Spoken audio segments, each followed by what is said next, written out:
Hello, my name is Michelle Taylor. I am the founder and executive director of Sankofa Summer School.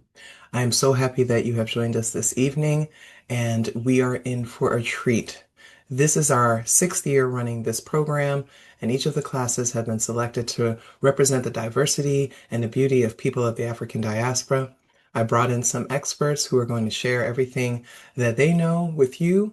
We hope that you are engaged in this class, that you keep it interactive, have questions for our facilitator, and overall, I hope that you just really enjoy yourself and gain something, some new knowledge from this. We're so happy that you're here. At the end of the class, please consider filling out the feedback form. It helps us improve every single year. And without further ado, here's your class.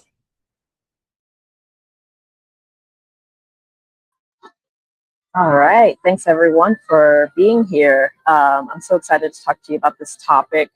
Um, Astrophysics, astronomy, even astrology, for that matter, are all topics that are my special interests, basically, and I'm making it everyone's problem. So I'm excited for you all to be here for this presentation. But before we get started, just going to read the statement.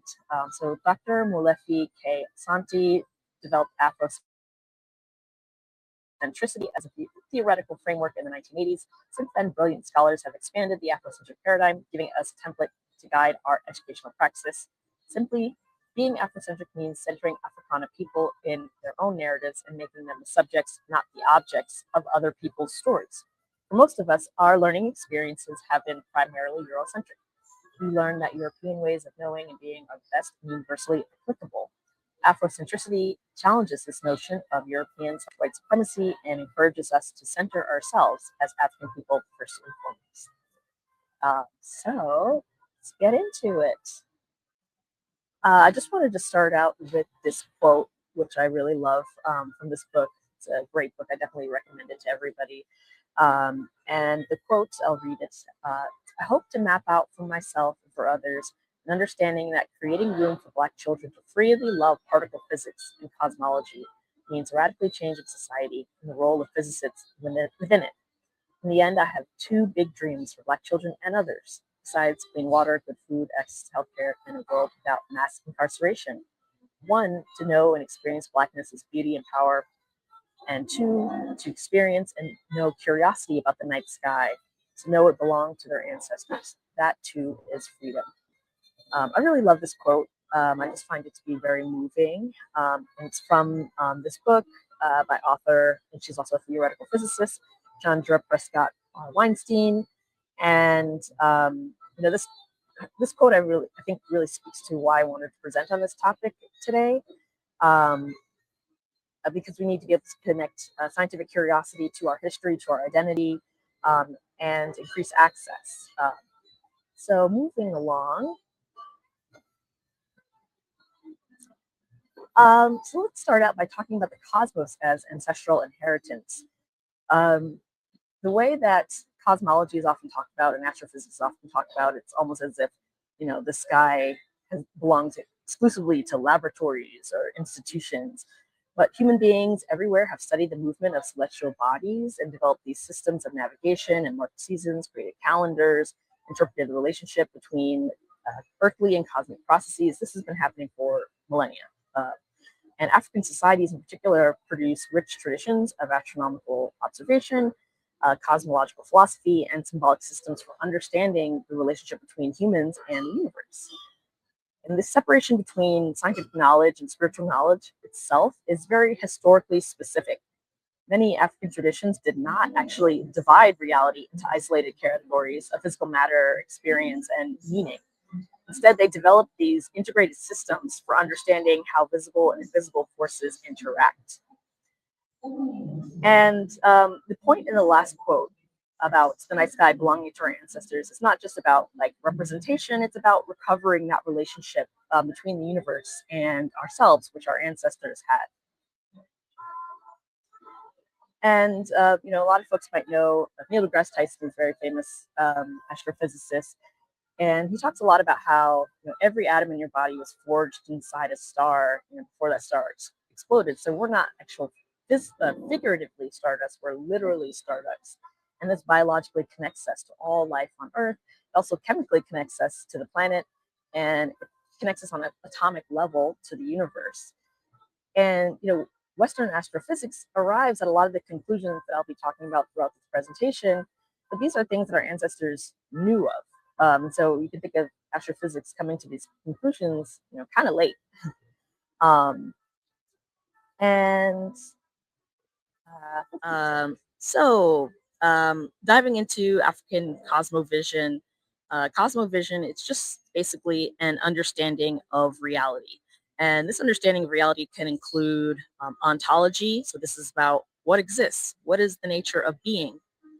It could include epistemology, like how do we know what we know, and how is knowledge transmitted. And it includes temporality, which is asking questions like how do the past, present, and future relate? And then it's also about relationship, specifically relationship between humans and other beings within larger systems.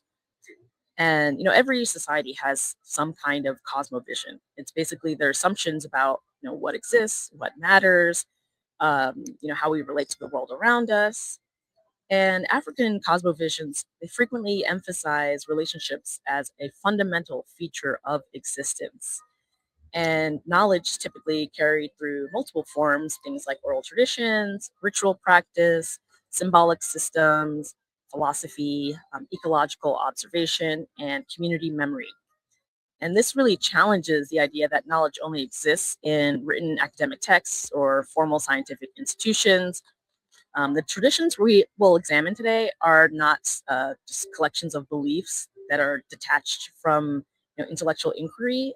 They're systems that have developed theories about being, causality, uncertainty, time. And so we're going to be talking about Akan philosophy, a little, black quantum futurism, all sorts of things, different approaches to reality and different frameworks. But they all really share this concern with understanding connection, change, and continuity. And I see the sounds better. Good. Sorry that it wasn't great. That was at first. So this presentation is basically trying to put in conversation these two very different ways of understanding the world. And there's a diverse African philosophical tradition. There's this idea of Ubuntu we'll be talking about, which is existence emerging through relationship. There's Ashe, which is potential, which comes into being through participation, through intention, through action. We won't really talk that much about this, but I thought I'd mention it. Ifá is about the patterns of possibility that guide action when there's uncertainty. But we'll definitely dive into some Sankofa and talk about Akan, perceptions of time, and how past, present, and future remain connected. And these are related to, or there's analogs to some of these ideas in contemporary physics, like quantum entanglement, which is talking about how systems can't be fully described independently of their relationships. There's the observer effect and this idea of emergence, which is interactions influencing what becomes measurable and knowable. There's probability theory, which, like Ifá, these systems are described through their possible states and possible outcomes. And then there's this idea that we'll be spending a lot of time on of nonlinear time and space time. So understanding time as more complex than this like linear time that, that is the dominant way of thinking about time. There's been a lot of ink spilled by astrophysics, black astrophysics in particular, who are a lot smarter than me about the connection between African philosophical traditions and contemporary physics. And so I'll be naming a bunch of folks that, if you're interested in learning more about them, it would be good to look up some of their books. I'll be mentioning some of their books, and let's get more into it. So first, talking about Ubuntu, which is about a philosophy of relational being. And really, Ubuntu is often translated as I am because we are. And there's a philosopher, Magobe B. Ramos. His work really challenges the tendency to think of Ubuntu as like simple ethic of kindness or cooperation. Like, yes, it's that, but it's also beyond that. It's a physical philosophical understanding of being itself. I mentioned ontology earlier, ontology having to do with being. And he mentions that being itself is relational. The individual is not the foundation of reality, contrary to what a lot of Western philosophy says. Human beings develop their being through relationships. So a person becomes a person through participation in a wider social and cosmic order. And this includes relationships with other people, with ancestors, with those that aren't born yet, with the natural world. So it's expanding the idea of community beyond just a group of people that exists at the moment. The ancestors remain part of our social reality through memory, through ritual, through inherited knowledge. And future generations are also part of our present decision making because the actions of us living right now really shape the conditions into which future people are born. So Ubuntu, in his understanding, really presents existence as ongoing formation. It's not something that happens independently. It's something that happens through relationship, as I mentioned. And we can contrast this with the modern colonial notion of individualism, this self as this separate, autonomous individual. And it's like the individual is the fundamental unit of society, someone that exists first and then enters relationships afterwards. Of course, we know that no man is an island. The self cannot be formed in isolation. Um, and there's some analogs here to quantum physics and moving from thinking about objects in their isolated form to connected systems. Yeah, so there's this relational reality. Physical systems, they can't just be described independently of the relationships. And this is actually contrary to classical physics, where objects do not have like these definite properties that exist before independently before interaction. Yeah, in classical physics, objects are often seen as like existing in their own right, and that's just not the case. Again, nothing is an island. And quantum mechanics, on the other hand, introduced a totally different picture and kind of upended everything.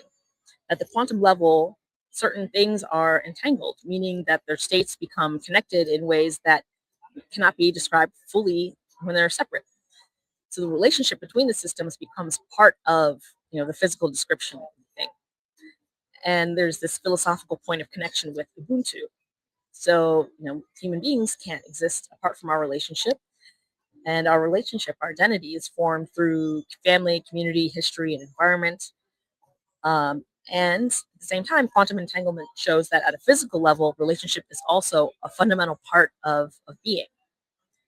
And even though these things are very different domains, and in terms of timelines, like thousands of years apart, there's still some interesting connections there.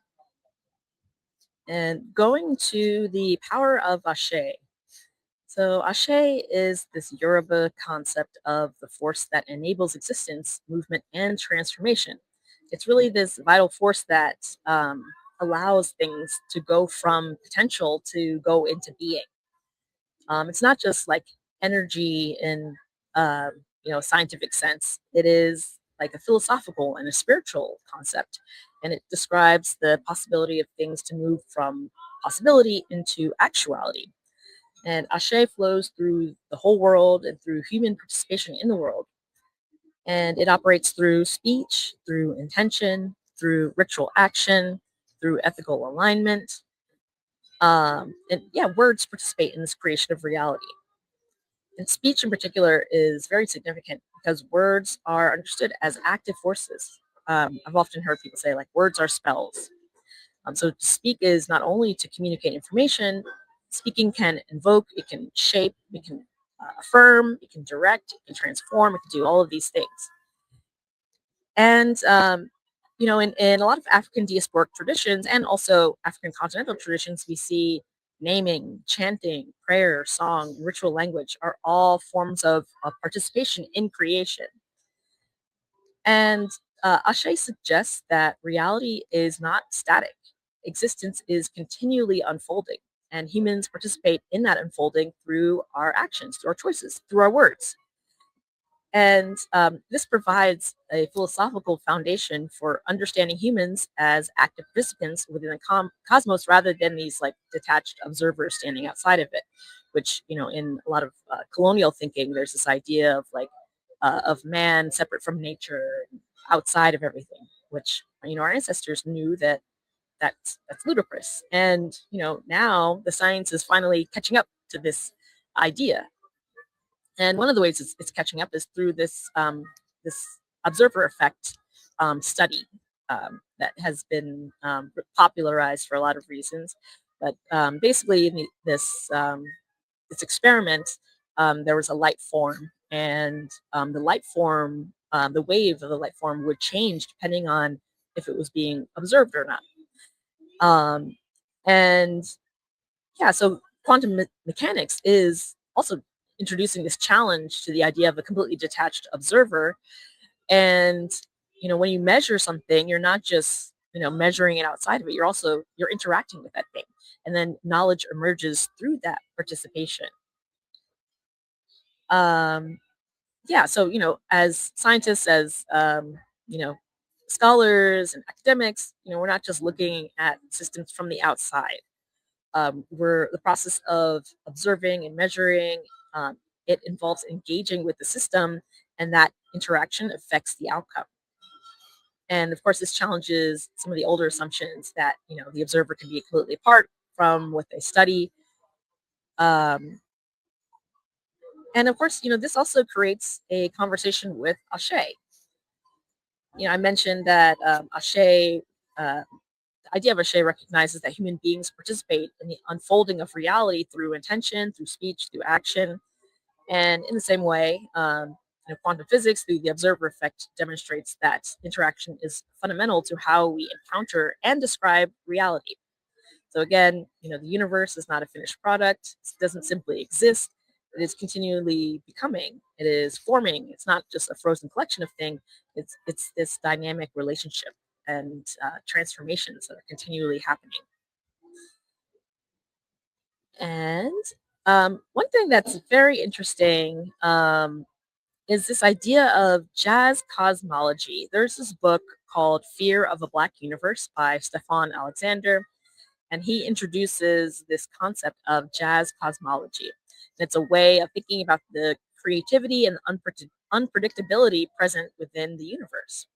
So, jazz is a really powerful metaphor because improvisation doesn't mean like just randomness. A musician improvises within the structure. Like there are scales, there are rhythms, there are traditions, there are forms, and within those structures, new expressions emerge. And Alexander connects this to the early universe and the processes that were happening when the universe was forming. So the universe began in a state of extreme symmetry, and as it evolved, these fundamental forces started to differentiate themselves. And then these new structures emerged from changes within this underlying order. So, yeah, the idea of jazz cosmology is basically kind of creating another bridge to African philosophical traditions that understand existence as dynamic rather than fixed. Yes, because the cosmos is not just like a machine operating.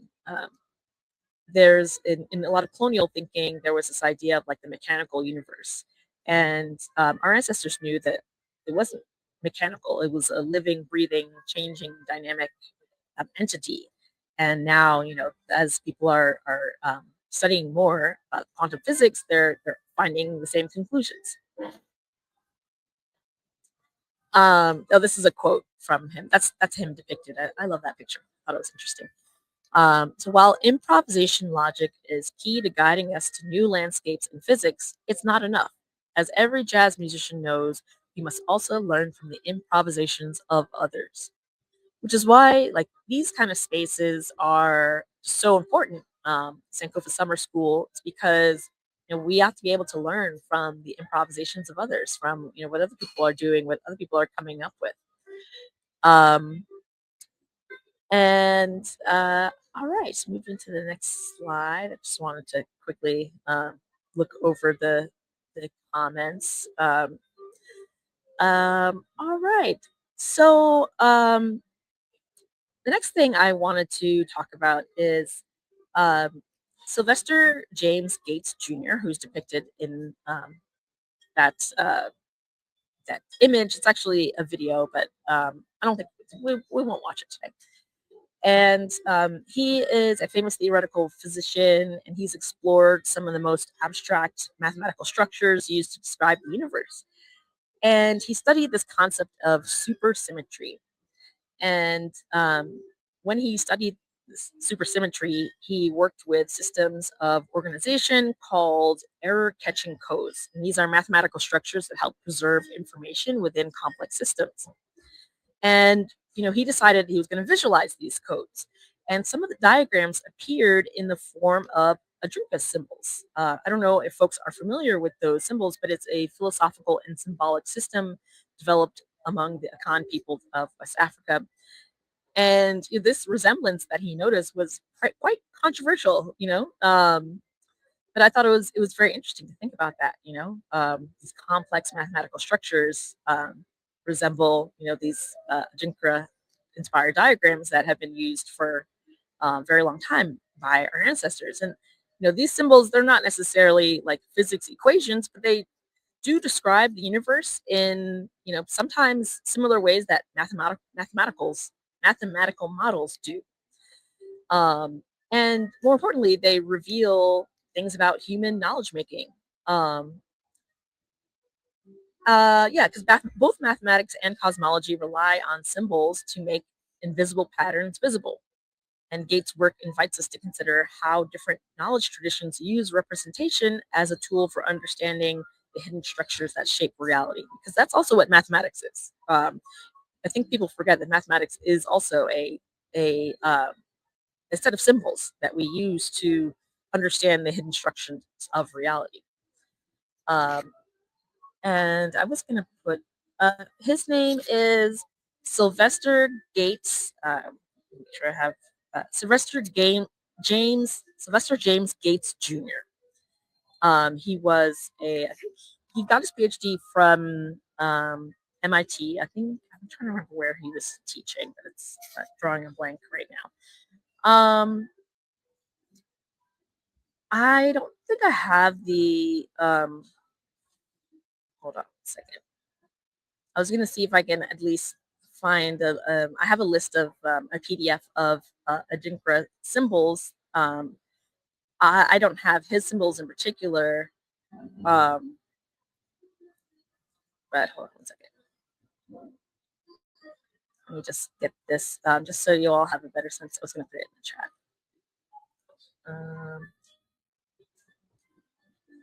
My computer doesn't want to be. All right. Well, I will see if maybe we can send out that the different symbols later. But oh wait, here we go. So I don't have like his specific symbols in particular, but I just wanted to provide a PDF of Adinkra symbols in general, so folks could understand or see them for themselves. Sorry, my computer is moving quite slowly. Okay, I don't think this is good. Yeah, it's not letting me do anything else other than use StreamYard. So, okay. All right, well, I'm just going to move forward and maybe I can get the link from the phone and then share it through YouTube or something. But just to move on. Oh, here we go. Yeah, thanks for sharing that.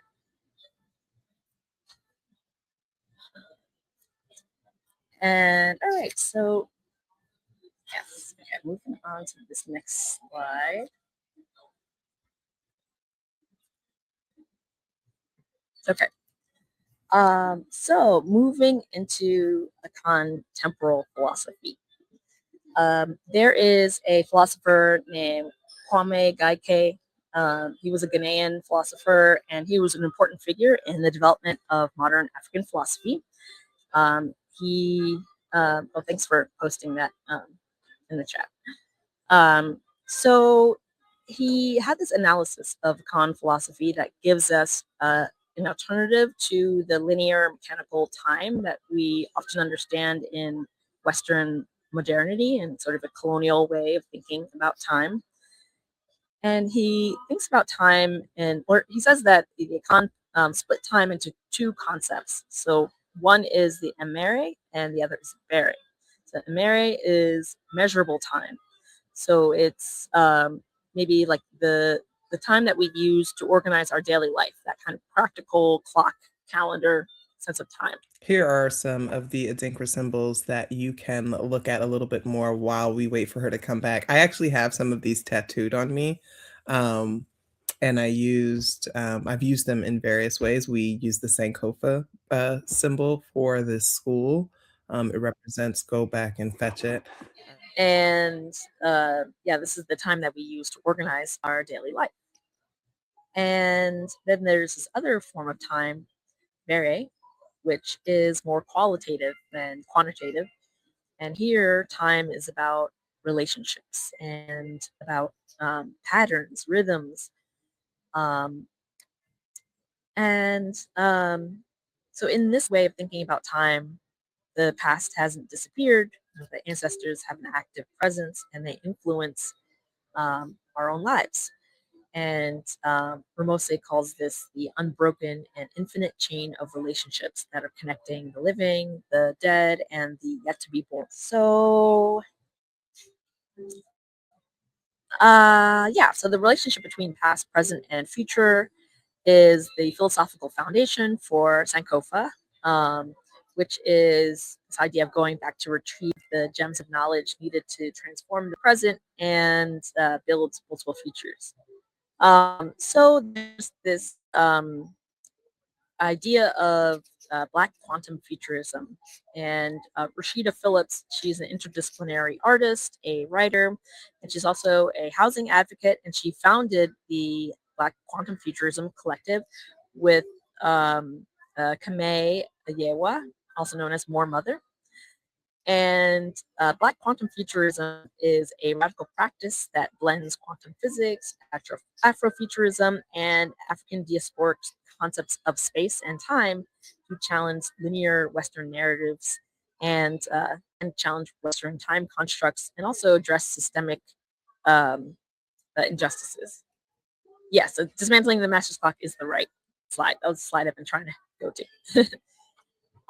So they bring up this idea of the master's clock, and that refers to the dominant systems of time that organize life around a linear progression.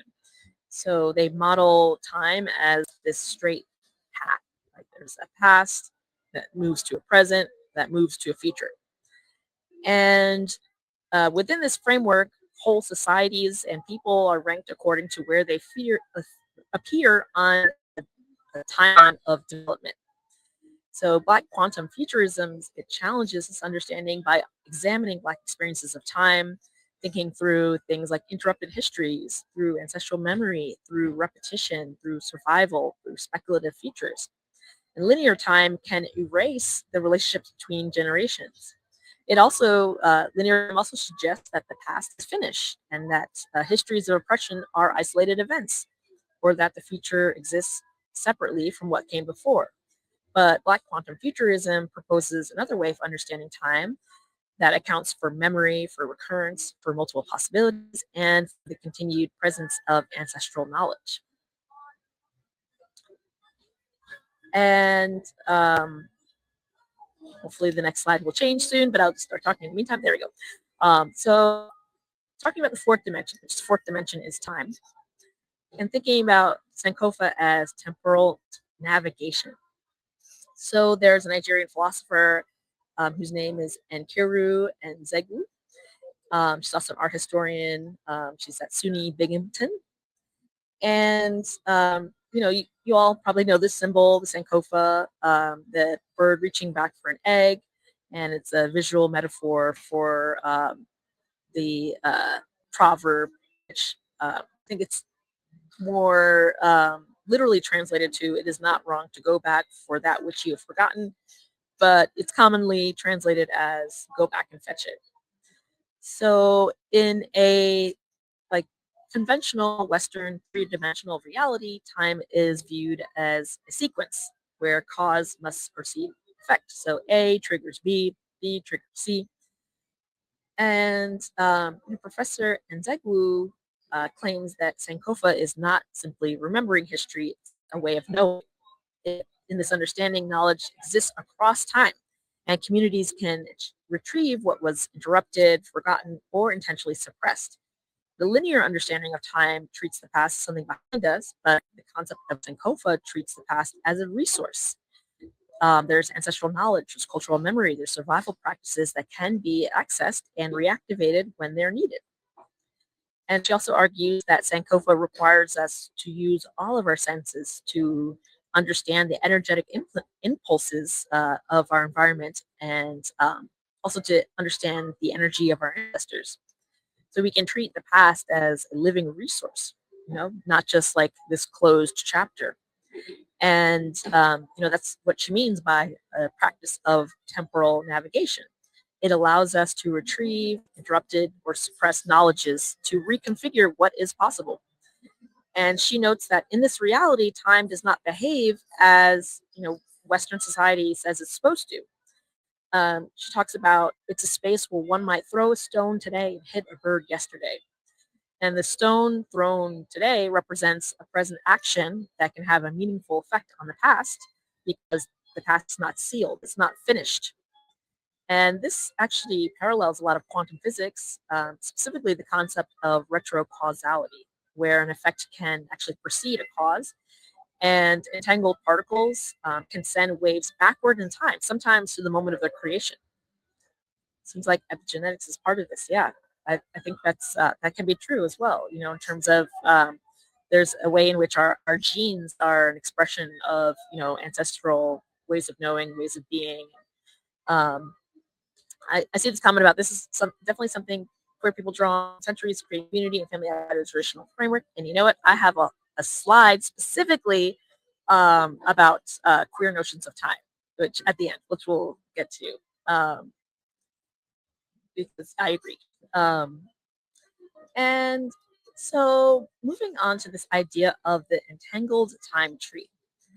So Gessie Karuru Sabina, she's an associate professor at the University of Cape Town, and she worked with Buwalia Chibwe, who is of the Chiwa and Senga and Goni and Ushi tribes of eastern and northern Zambia. They have been working on this framework along with some other indigenous uh, scholars and academics. And this framework is about presenting a timeline that is very different from the traditional timeline. So I mentioned before that traditional timeline really presents history as a sequence. So one event follows another, and then all of that leads towards the present. And this way of understanding timeline, it centers dominant narratives and it can push other histories into the margins. And while the entangled time tree, it offers another approach where instead of imagining history as a single line, it imagines history as a living organism. So it's a tree and it has roots, it has a trunk, it has branches, and each part represents a different relationship with time. And I'll go into it a little bit deeper, but just a quick overview. The roots are, about ancestral memory, inherited knowledge. Trunk is at the present moment. The branches are about future possibilities. And so with this framework, we can examine how events are shaped by different histories that came before. And we can also notice how present choices influence futures that haven't yet arrived yet. So if you're interested in the paper, it's a really interesting paper. You can find it online for free. Like if you Google entangled time tree, it should come up. There's a Science Direct article PDF. So going a little bit deeper into the roots. So they talk about this idea of baobabizing time, as in the baobab tree. I don't know if folks have heard of this tree before, but it is a tree that is native to parts of Western Africa. And I actually just came back from Senegal. And if you're ever in Senegal, you should try this drink. It's called bouillie.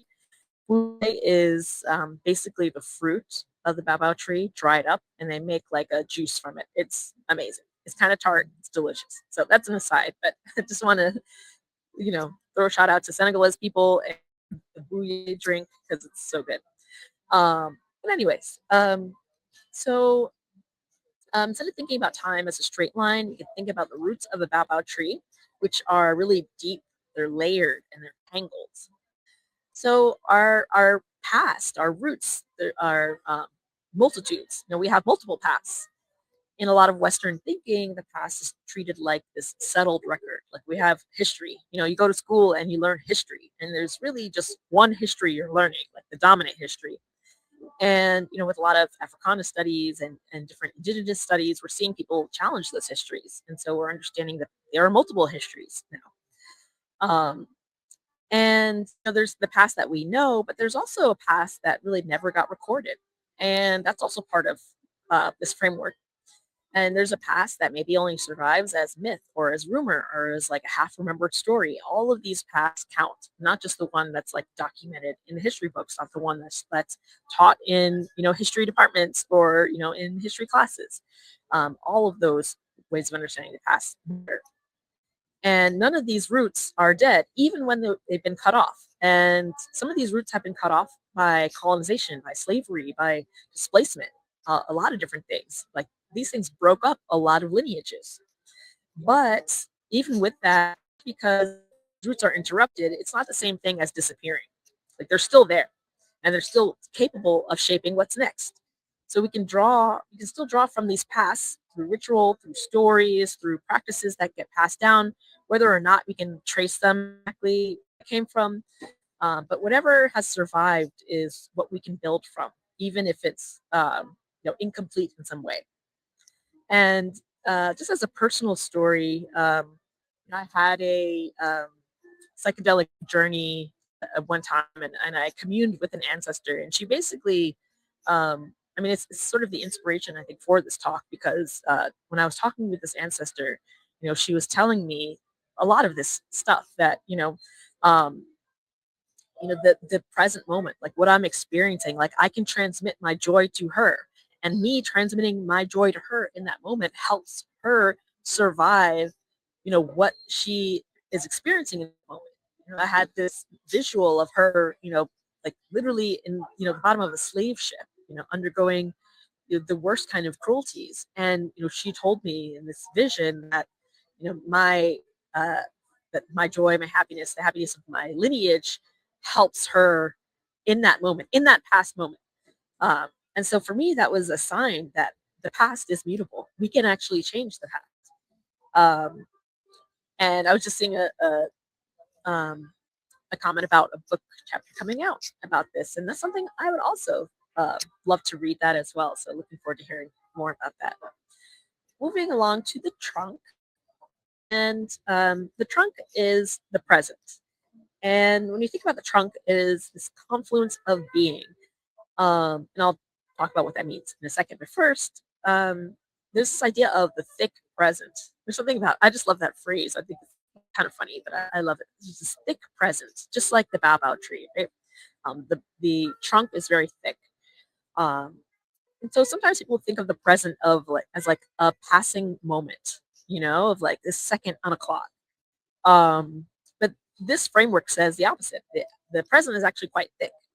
And so if you think about the trunk of the baobab tree, it's very famous for the swollen trunk it's depicted there. And it acts as a natural reservoir. It actually can store up to 32,000 gallons of water. And that's how it survives long droughts. Um, and, this trunk can sometimes be over 33 feet. And these trees can live for thousands of years, thousands of years. So, when we think about the present as a trunk, it's this reservoir that we can tap into. It's not like this single second that disappears the moment the other second arrives. It is this dense confluence. It's this meeting of everything that has ever happened to us and everything we hope will happen next. Um, and so, living in the present, we're not just waiting for the future. We're making the future. We're making of time, and like I said before, we can also, in some ways, influence the past. And so, oh, I saw that my cam keeps freezing. So I think I'm going to turn my camera off. So hopefully, it, the sound will be good. Um, yeah. So yeah, when thinking about this framework, you think about like inherited histories and emerging possibilities, and in the present is where those things meet, and this is where those things interact. And we can decide, which stories will nourish us, and which stories we can grow from, and then which truths we can carry forward into the branches, which the branches are next. And the branches represent basically the architecture of what is possible. So I do some planning. There's this concept called strategic foresight. It's basically like a planning framework, and it was actually started by the like military contractors to be able to squash dissent and to be able to predict uncertain futures. And so there's a way of like managing the future that a lot of corporations and our government um, think about when they think of the future. They're thinking about these projected futures, which are more or less more of the same. Just a few years later, and they're trying to organize against futures that look very different. They're trying, like, the whole point of the strategic foresight, not the point I should say, but the reason why it was founded was to reduce chaos, what they call chaos, which is just a different society, and uprisings, which for me that's not chaos. But so this framework is really trying to open up this idea of the preposterous, like leaning into that. So there are these futures that look completely impossible through a Eurocentric lens, but they are entirely viable within Black and African diaspora traditions of liberation. And to navigate these branches, we can use Sankofa. So just like the bird that reaches back for its egg, we can reach into our roots to retrieve these gems of knowledge, survival practices, our ecological wisdom, our communal values, and we can use this to steer our path. And so we can grow into this pluriverse. There's the universe, there's the multiverse, then there's the pluriverse, which is similar, I guess you could say, to the multiverse, but it's this idea of like many possible futures. And there's this idea of like the future always growing and becoming.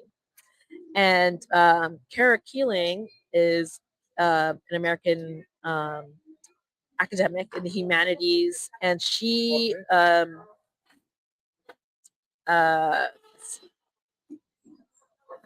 okay, I'm gonna skip the slide and then go back.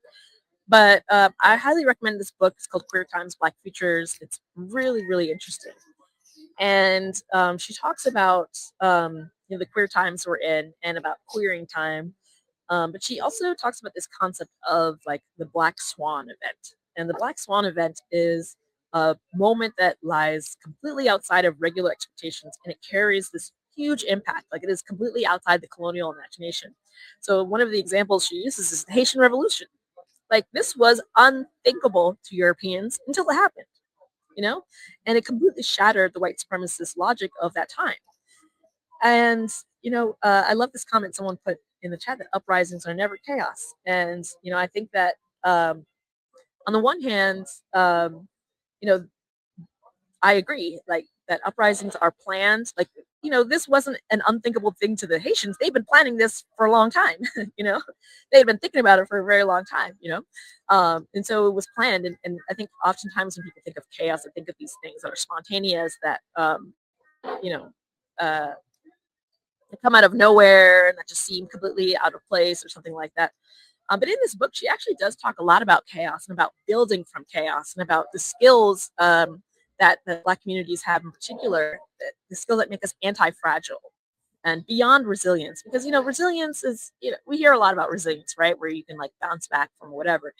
She talks about moving beyond resilience to this idea of anti-fragility.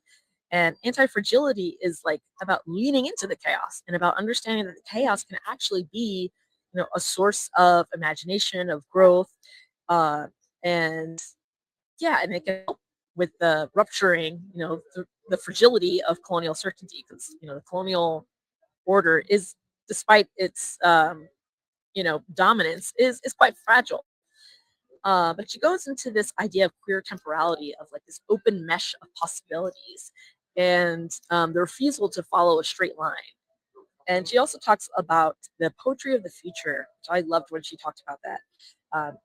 Felt presence of the unknowable that can disrupt habits, and that can also lead us towards Black liberation.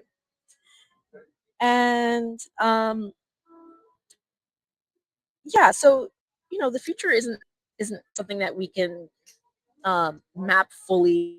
It is in some ways the unknowable. It exists as this possibility within our shared reality. But at the same time, like I said before, like we don't have to wait for the future. Like we can write it ourselves by reaching for the poetic and um, leaning into different ways of knowing. And that's what she argued in her book, which I definitely recommend. And just going back real quick, thinking about branches and choosing among many futures. So Edouard Glissant, he is a writer, a poet, philosopher, and literary critic from Martinique. And he gives us some interesting language that we can build on in thinking about this entangled time tree. So he talked about the idea of rhizomatic identity. I don't know if folks know what rhizomes are, but rhizomes are basically like root systems. It's a root system that spreads and it multiplies, and it doesn't really trace back to a single origin. And think about rhizomes. You can think about the future in that way versus like the arrow of time. That Western society often uh, says, and so he talks about how a single root is totalitarian in a way. Like if there's a single root, it really, takes everything upon itself and it kills what grows around it. And so that's why it's important to have these kind of rhizomatic ways of knowing, this enmeshed root system that spreads through the ground, but there's no one root permanently taking over. He also had this interesting idea of the right to opacity, the right for everybody, or he was basically saying that not every person, culture, or history owes a full explanation to be respected. And that's love, especially when thinking about like uncertain pasts or forgotten history. We don't have to know every single detail. We don't have to, try to figure out, every thought or whatever of the past. We can have these kind of nebulous things and still build from that. We can work with partly known and it's still real, it's still useful. And he says that different histories, different opacities, they can sit next to each other, they can be in relationship. And this is basically what's happening in the trunk. These multiple lineages, they're coming together, but they're not collapsing into one feature or one story. They're leading towards multiple potential features. And in her book, the Queer Times book, Kara Keeling brings up this quote from Fanon, who's depicted there, Frantz Fanon, who's also another Martinique political philosopher, and he was a psychologist. And he's very famous for, he wrote a bunch of different books, but he fought in the Algerian Revolution, and he noted the colonial impact or the psychological impact of colonization, both on the colonized and on the colonizer. But anyways, so he talked about how genuine liberation is not found by recovering, recovering what was taken, but by creating what has not been imagined. I don't know if you all have seen on the internet where it's like, the whole "we was kings" kind of thing, and and I'm like, well, some of us weren't. Some of our ancestors were peasants, and but this idea that like we can go back, it's like we can't go back in some ways, and this matters a lot because when we think about the staying power of Black radical movements and their theories of change, we need to be able to work with what we got. So he has this quote. I'll read the quote to you. That's, "I should constantly remind myself that the real leap consists in introducing invention into existence. In the world through which I travel, I am endlessly creating myself. I am a part of being to the degree that I go beyond it." Oh, I see the quote. "Heavy on some of us, we're not kings." Yes, see, that's what I'm saying. But I love this quote. It comes from his very amazing book, Black Skin, White Mask. I definitely recommend it. And it really expresses this idea that human freedom requires breaking free from this weight of a normative understanding of history and actively creating one's identity. So that leads into this idea of writing ourselves into being. So there's this Beninese philosopher, Pauline Ontodiji. He talks about how the realm of the thinkable is immense and that this cosmic realm belongs to us.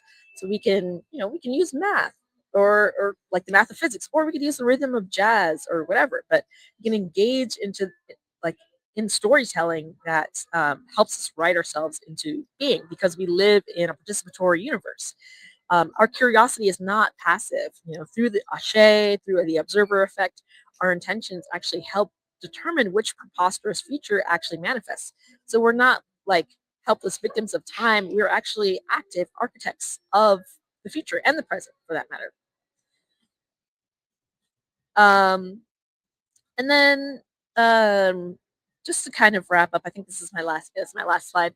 Um, so this idea of so Margaret Prescott, who is actually the mother of Chanda, who I mentioned at the beginning. I opened with a quote from her book, Disordered Cosmos. Um, so she's an activist and a radio host, and she uh, led a number of social justice coalitions. But she has this quote that I love where it's like, people need to know that we live in a universe that is bigger than the bad things that are happening to us. And, when we look at the night sky, it's not like we can move beyond just the scientific pursuit of it. We can think about reclaiming our ancestral birthright that allows us to dream of freedom. And that just kind of, I think, brings us back to the original quote at the beginning. And, as we go about our days in this thick present, I want to leave you all with a final question.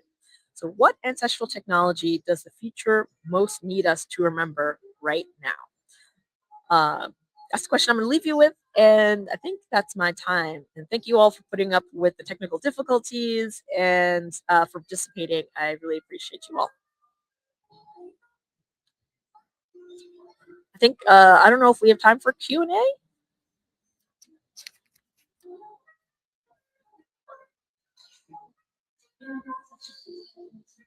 Any quick questions? I also see this quote that I love, or not this quote, this comment. I always feel like I came from a long line of leisure slowness that fought like hell to get back to it in my lineage and demands it from me now. Yes, I feel that too. Mm, yeah,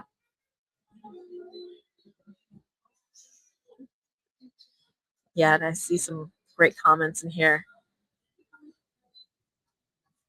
Also, this quote or this comment about if there was collapse, there's nothing else. People have been building resources, and we just have to participate in them. But they're there.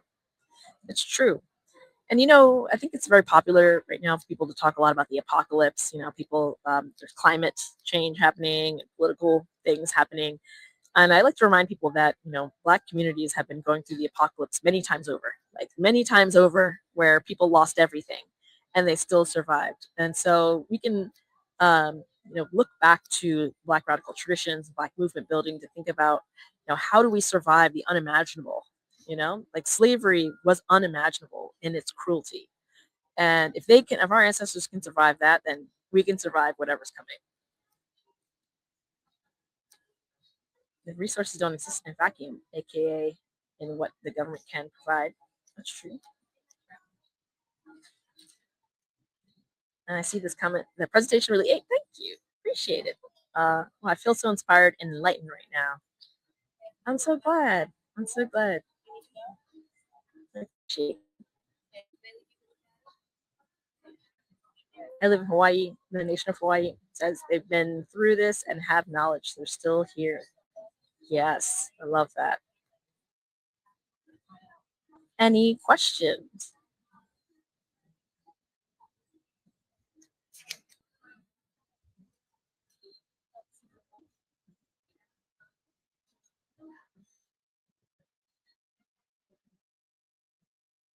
Not seeing any questions.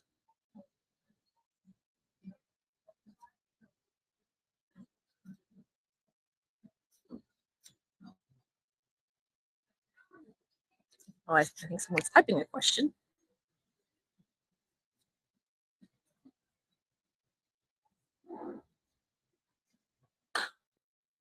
I'd love to know how you feel and see time after creating this presentation. Well, I would throw that question back at everyone else. Like, I'm curious how other people are feeling and seeing time after viewing this presentation, because I think that this presentation came into being because I was already experimenting with different concepts of time and researching about different notions of time and really leaning into ancestral wisdom. So I feel like this presentation is kind of the culmination of a lot of that research and a lot of that that reading and so in a way, I have been going through this sort of transformative knowledge process for a long time. And so I've just been like building on this. And so now I feel just like relief about, having done the presentation and, all of your positive responses. But in general, I think about time as fluid, as like a stream, where, yeah, like, how with a stream, it's always moving, it's always transforming. Yeah. What do you consider a black swan event for you? That's a great question. I think about in the George Floyd uprising when the Minnesota precinct burned down, and I still I used to have that image as like my back computer because I loved it so much. And for me, that was such a powerful moment where they actually did a study to find out like how popular or unpopular was the destruction of the precinct itself. And in the study, which it was like studying normies, it wasn't just like activists. And it's the conclusion that they came with the study was that the burning down of the precinct was actually more popular than the Minnesota police at the time. And so, like, I would have never thought in my lifetime to see anything like that and to have it be so, in a lot of ways, accepted and appreciated by large quantities of people. And so, I would definitely see that as sort of like a black swan moment. Yeah, someone else mentioned Obama being elected, but I don't really see that as a black swan moment. I see that as a moment where it's like the neoliberal system was realizing that they had to appease black people, otherwise we'd rise up. And so, they gave us Obama, and Obama continued a lot of the same things that presidents did before him and are continue to do. And so, for me, that wasn't an anomaly. It was like the attempt to co-opt, you know, black radicalism, in my opinion. The Alabama brawl, yes, that was incredible. I feel like I celebrate that every year. Every year the anniversary comes and I post about it. And yes, the Alabama brawl, I would definitely consider that a black swan moment. Trayvon Martin's case too. Hmm. Yeah, I could see that as well. Especially the uprising that came after that and the reaction from the people, in response to that, I think also could definitely be a black swan moment.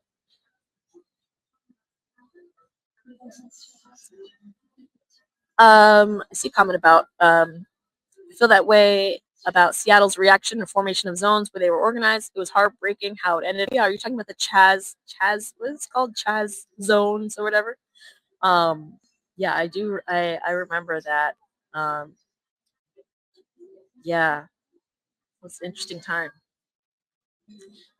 And I also see this comment about like I feel like Trayvon's Martin case is a case touch every and all. Yeah, definitely. I agree. It was devastating to so many people for good reason, and yeah, it was definitely a turning point for a lot of folks, and I think a turning point for our country in general, for sure.